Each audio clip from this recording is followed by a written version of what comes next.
Perkenalkan, kami dari kelompok 1 kelas 1D Manajemen ingin mempresentasikan tugas pendidikan Pancasila dengan dosen Pak Wawan Wibisono, Sarjana Pendidikan, Magister Pendidikan. Adapun tema presentasi yang akan kami sampaikan di sini pada siang hari ini adalah Pancasila dalam konteks sejarah dan perjuangan bangsa. Sebelum kita menyampaikan materi yang akan berlangsung, izinkanlah saya sebagai moderator untuk memperkenalkan anggota kelompok kami, yaitu kelompok 1. Yang pertama, Muhammad Faizin Abdika dengan NPM 208-10304. Yang kedua, Andrea Prilly Patricia dengan NPM 208-10305. Yang ketiga, Angelita Linda A dengan NPM 208-10306. Yang keempat, Pramista Lestari dengan NPM 208-10308. Dan yang terakhir adalah Muhammad Rizky Aulia Minaka dengan NPM 208-10309. Ya, langsung di sini di slide yang pertama ada pengertian Pancasila sebagai dasar negara Republik Indonesia. Teman-teman, jika kalian tahu, Pancasila ini disahkan pada tanggal 18 Agustus 1945 oleh PPKI. Dan nilai-nilainya sebelum Pancasila dibentuk itu sudah ada di negara kita sejak zaman dahulu kala. Tujuannya Pancasila didirikan adalah sebagai ideologi dasar. Tidak hanya sebagai ideologi dasar, tetapi merupakan filsafat hidup bangsa yang digali dari nilai-nilai luhur dan budaya nenek moyang yang sudah dimiliki bangsa Indonesia sebelum negara Indonesia terbentuk. Jadi Pancasila merupakan rumusan dan pedoman kehidupan berbangsa dan bernegara bagi seluruh rakyat Indonesia. Kemudian nilai-nilai Pancasila yang berada di sila 1 sampai dengan 5 itu diharapkan mampu untuk diamalkan oleh seluruh masyarakat di Indonesia. Kemudian di slide yang kedua adalah masa kerajaan ya. Yang pertama di sini adalah Kerajaan Kutai. Indonesia memasuki zaman ini pada tahun 400 Masehi. Maksudnya kerajaan ini masuk di Indonesia pada tahun 400 Masehi dengan ditemukannya prasasti yang berupa 7 yupa. Yupa itu adalah tiang batu. Berdasarkan prasasti tersebut, dapat diketahui bahwa Raja Mulawarman, keturunan dari Raja Aswawarman, keturunan dari Kudungga. Raja Mulawarman menurut prasasti tersebut mengadakan kenduri dan 5 memberi sedekah kepada para Brahmana. Dan para Brahmana membangun yupa itu sebagai tanda terima kasih Raja yang dermawan. Jadi Kerajaan Kutai itu ditemukan dengan ditemukannya prasasti 7 yupa atau tiang batu. Selanjutnya bisa dilanjut oleh Mbak Pramita. Monggo. Baik, terima kasih. Di sini saya akan menjelaskan tentang Kerajaan Majapahit. Pada tahun 1923, berdirilah Kerajaan Majapahit yang mencapai zaman keemasannya pada pemerintahan Raja Hayam Wuruk dengan Majapahit memimpin armadanya untuk menguasai Nusantara. Pada waktu itu, agama Hindu dan Buddha hidup berdampingan dengan berdamai dalam satu kerajaan. Ambu Prapanca menulis Negara Kartagama. Dalam kitab tersebut terdapat nilai Pancasila. Empu Tantular mengarang buku Sotasoma, dan di dalam buku itulah kita jumpai slogan Persatuan Nasional yang bunyi lengkapnya Bhinneka Tunggal Ika Tanhana Dharma Mangrua. Artinya, walaupun berbeda namun satu jua. Adanya sebab tidak ada agama yang memiliki Tuhan yang berbeda.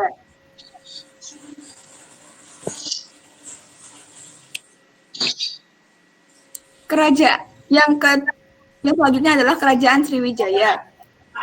Pada zaman itu, Kerajaan Sriwijaya merupakan kerajaan besar yang cukup disegani di kawasan Asia Selatan. Perdagangan dilakukan dengan mempersatukan perdagangan, pengrajin, dan pegawai raja yang disebut Tuhan An-Fatakhurah sebagai pengawas dan pengumpul semacam koperasi, sehingga rakyat mudah untuk memasarkan dagangannya.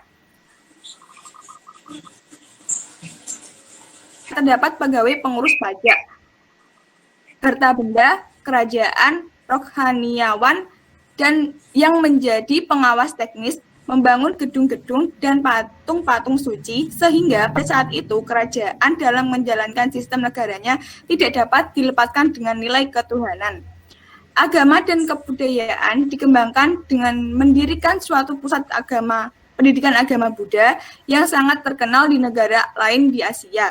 Banyak musafir di negara lain, misalnya dari Cina, belajar terlebih dahulu di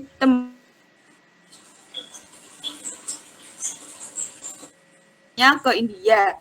Malahan, banyak guru-guru besar tamu dari India yang mengajar di Sriwijaya, misalnya Dharma Kirti IV sejahtera.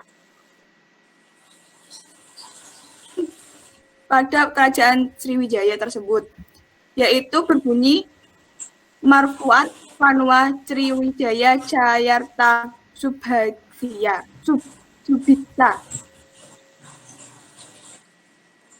Baik, selanjutnya saya akan menjelaskan tentang masa penjajahan.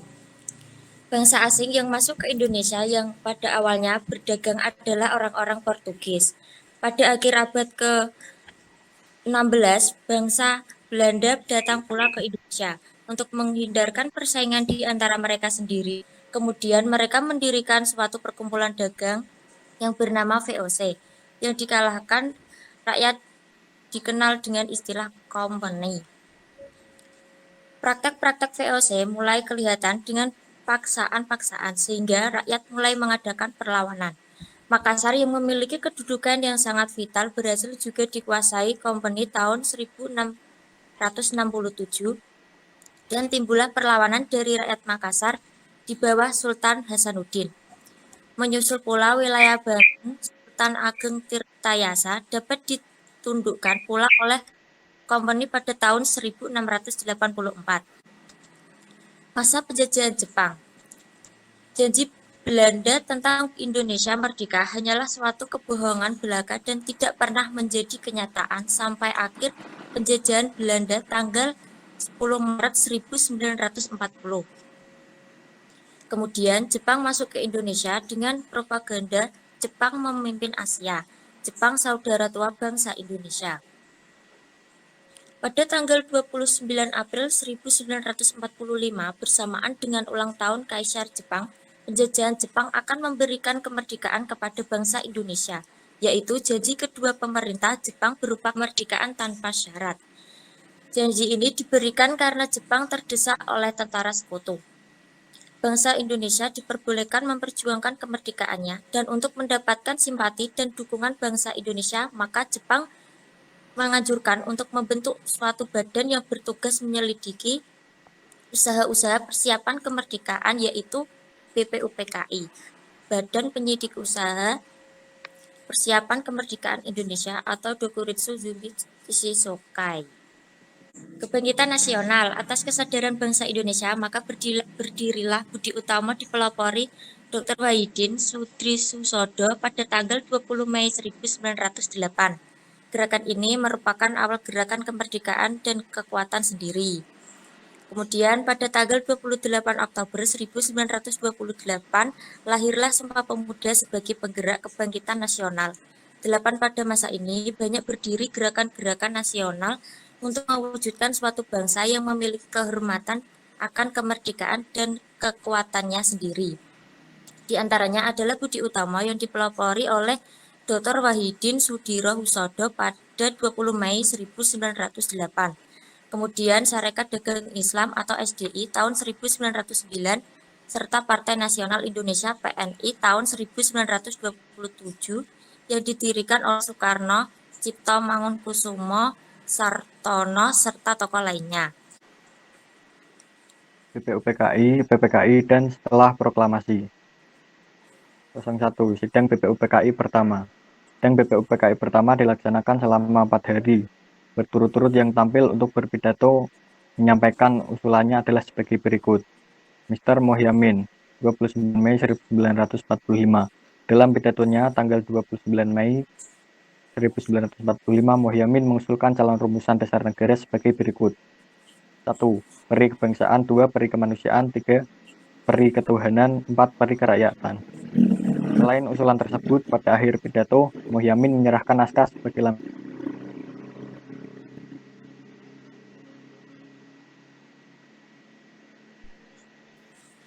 Profesor Dr. Supomo, 31 Mei 1945, berbeda dengan usulan Mr. Mohyamin.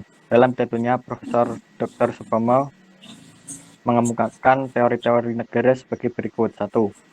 Teori negara perseorangan atau individualis. Menurut paham ini, negara adalah masyarakat hukum yang disusun atas kontrak antara seluruh individu. 2. Paham negara kelas atau kelas teori. Dalam teori ini, negara adalah alat dari suatu golongan untuk menindas klase lain. 3. Paham negara integralistik. Menurut paham ini, negara bukanlah menjamin perseorangan atau golongan, akan tetapi menjamin kepentingan masyarakat seluruhnya sebagai suatu persatuan.